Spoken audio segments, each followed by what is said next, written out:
notes, but it's really just statistics on who funds the CDC, and what the accumulation of the ISBE people are.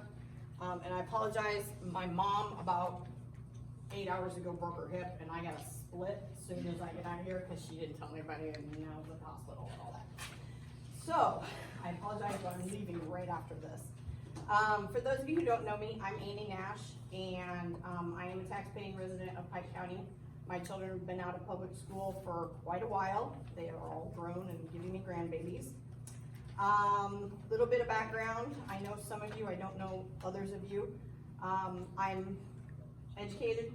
I have a bachelor's degree in biology. I have a bachelor's degree in animal science, and I have a master's degree in biology with emerging infectious diseases and bioinformatics, which bioinformatics is the study of genes and how they can be manipulated. And that was my master's degree at U of I. I also was a teacher. I hold secondary teaching certifications in biology, physics, chemistry, and agriculture. And I very fortunately was married to a wonderful man who was a veterinarian here in Pike County for about 15 years. And I learned a ton of scientific stuff from him. I thoroughly enjoyed every bit of scientific knowledge that I could glean from him. So I do have some background in learning, in science, and I hope some common sense. What I have seen go on in our country in the last year in regard to so-called experts on science, quite frankly, has disgusted me. What I have found further that is abhorrent is the complete disregard of our Constitution by those in local, state, and federal governments by enacting draconian mandates that absolutely infringe upon our protected rights, and this includes our children. This has not only been done at the scale of government officials at the state level, okay, and federal level, but it has been done at the school and health department levels. It's repugnant that school officials, those who are supposed to be intelligent bulwarks of our children, have resigned themselves to let bureaucratic, unelected imbeciles make decisions for our children. It's disgusting. And to guide our learning institution and keep these mandates, or even institute these mandates in the first place. Lest you think I haven't done my homework. In the very letter that was sent to Pikeland families and caregivers on July 18th, 2021, it was indicated that, quote, administrators and board members have spent the last week gathering as much information and clarity as possible, end quote, from the aforementioned CDC, IDPH, ISBE, that has released guidance to schools on July 9th, 2021. Which, when I read this letter, I thought, well, isn't that nice? The self-aggrandizing letter indicated that a pacing decision demonstrates wisdom and reflection on the part of the board and administrators, yet nowhere in anything I have seen from the district in the last year has there been any indication of actual true scientific validation of any of what these government institutions are trying to get us, to coerce us into doing. There has not been any research validating positions, policy positions, except for the falling back on well litigation, okay? There is an immense abundance of qualified research literature that the CDC, the ISBE, and the IDPH have chosen to ignore, as Sue Grigsby pointed out. It's being ignored left and right to push a political agenda. Research that has covered previous coronaviruses of very similar types. There are currently 7 coronaviruses that can infect humans. They are not that much different than COVID. 78% of their DNA, or their RNA, excuse me, they do not have DNA. Their RNA, 78% of their RNA is matched with COVID-19. They are the same exact size as COVID-19. And these have been around for decades, okay? The research on these, in addition to research on historical outbreaks, has been ignored.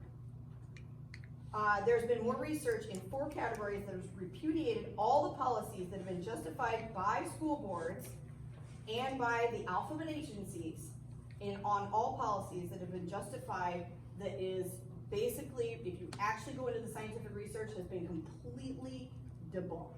If you don't follow the ABC alphabet agency's political agendas, there is the science out there that has been retested and has repeatable results, meaning somebody else has gone in and repeated that study and gotten the same exact result.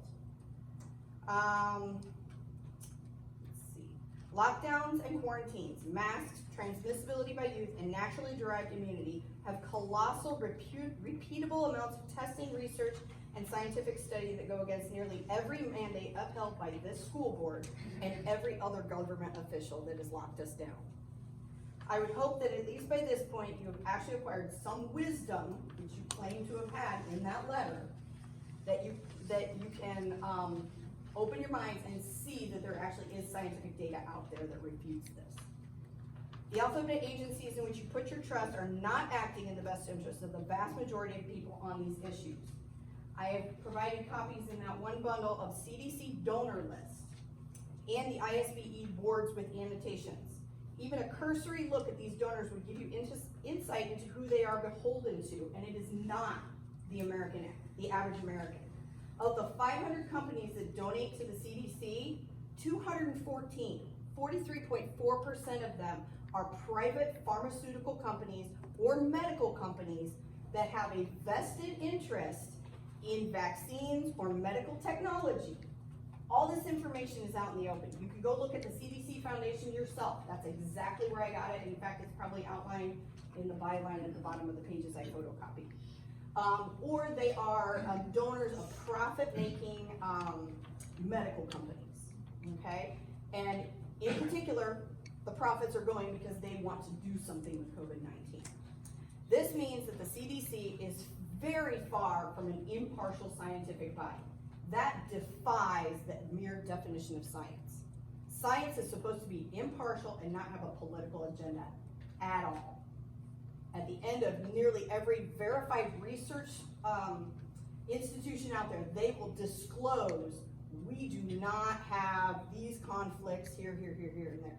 Every research paper that has been published, they basically are required to say, I'm not taking money from so-and-so. That's not the case with the CDC. You know what? I'm going to keep talking. The ISBE is composed, for the second bundle, the ISBE, our governing board that everybody's afraid of with litigation or mandates or whatever you want to call it, is composed entirely of individuals who do not have any background in science. And most, 5 out of 8 of them on the ISBE board, are from the Chicago upstate area. That's more than half, okay? In addition, not a single one of the doctors on the ISBE board actually had to do any form of scientific research to achieve their doctor title. All of them are doctorates in education. In case you guys weren't aware, a doctorate in education is about the easiest accrued degree for a doctorate you can possibly get, okay, to get that title. There is no scientific research, and all the research you do is peer reviewed, not actual research in a scientific body. My Vishlas have more intelligence than most of the doctors of education.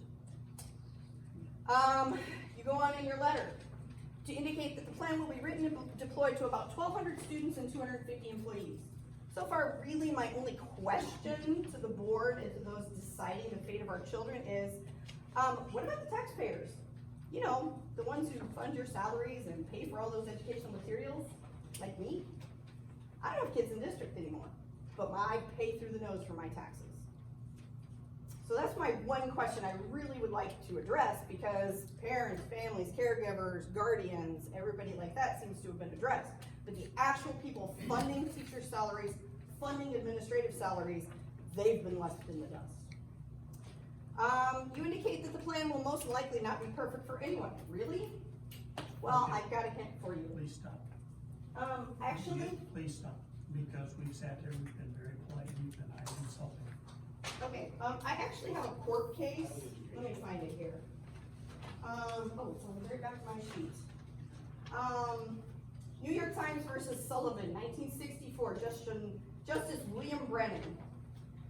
For a representative democracy ceases to exist the moment that the public functionaries, that's you, by any means absolved of their responsibility to their constituents. And this happens whenever the constituents can be restrained in any manner from speaking, writing, publishing his opinions on any public measure or upon the conduct of those who may advise or execute it.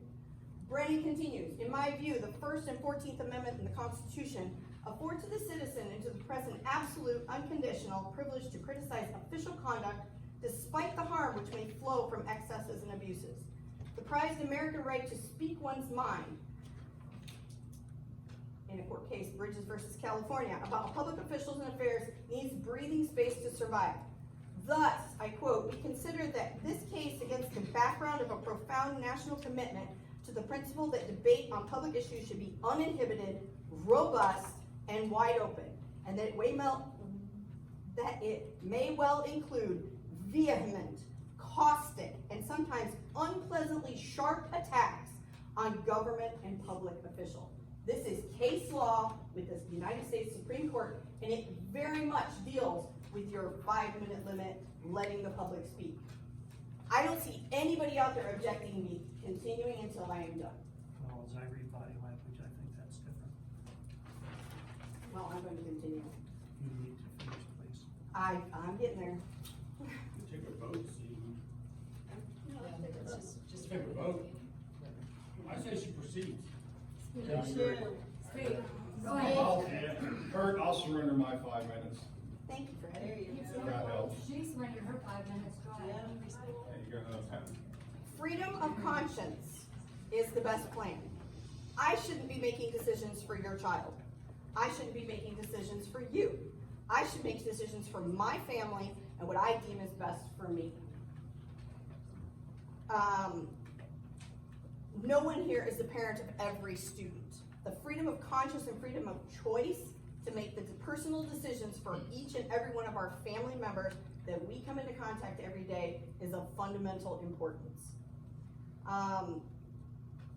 Having been in the company of people that are in bureaucratic institutions, I know that when you rise to a level of administrative power, it's not about what other people think.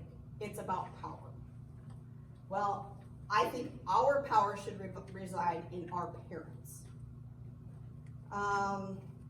Acknowledging this would lead the school board to understand that the freedom of parents to choose whether they will mask their child, quarantine their child, or take any measures out of the ordinary is the absolute best practice.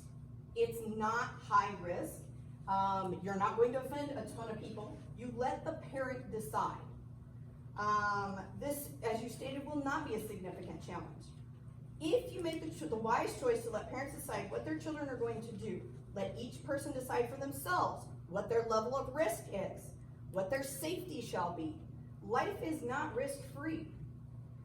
It is not your job to mitigate the risks and safety with a virus, as Sue pointed out, that has a 99.995% infectability for fatality for children in the general public below the age of 70. It's 99.978%.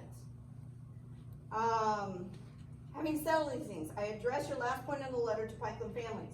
I agree that modeling respect for students is important. However, there are valid lessons that our students need to learn more than respect shown to government bureaucrats, government teachers, government policymakers, who have already chosen to suffer our students with what is abuse, okay? And it's destructive. This includes masks, quarantines, social distancing, the whole lot of it. This, make no mistake, this is government-enforced child abuse. You have already lost much of the respect of taxpayers in this county and parents for that regard. If you wish to salvage any form of respect and do the moral and righteous thing, you will adopt a freedom of choice policy regarding masks, quarantines, social distancing at every school event. This means in busing. They're going to be without masks before they get on the bus. If they're without masks after the bus, it makes absolutely no sense to have the child on a bus with a mask. Sports assemblies, inside buildings, assemblies, and at all school events. Failure to do so will elicit the lessons our children need more than showing respect to their abusers. These lessons include civil disobedience, Socratic debate with teachers and administrators, and thwarting of all rules associated with their ongoing abuse. Kids are rebellious, and they will thwart it given the opportunity.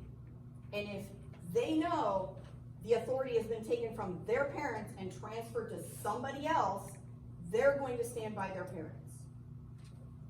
In addition, I will steadfastly encourage every parent who wishes to start litigation against the school board and administrators to do so and hold each and every member legally and financially responsible and culpable for subjecting their child to government-mandated child abuse. Please choose wisely. I leave you with this quote.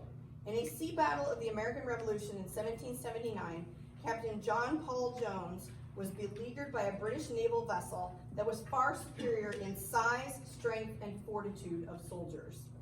When asked what he was going to do, he said, "I have not yet begun to fight." Captain John Paul Jones went in to win the battle and obliterate the British naval vessel, the Serapis, even though the odds of winning were astronomically small. I hate to go.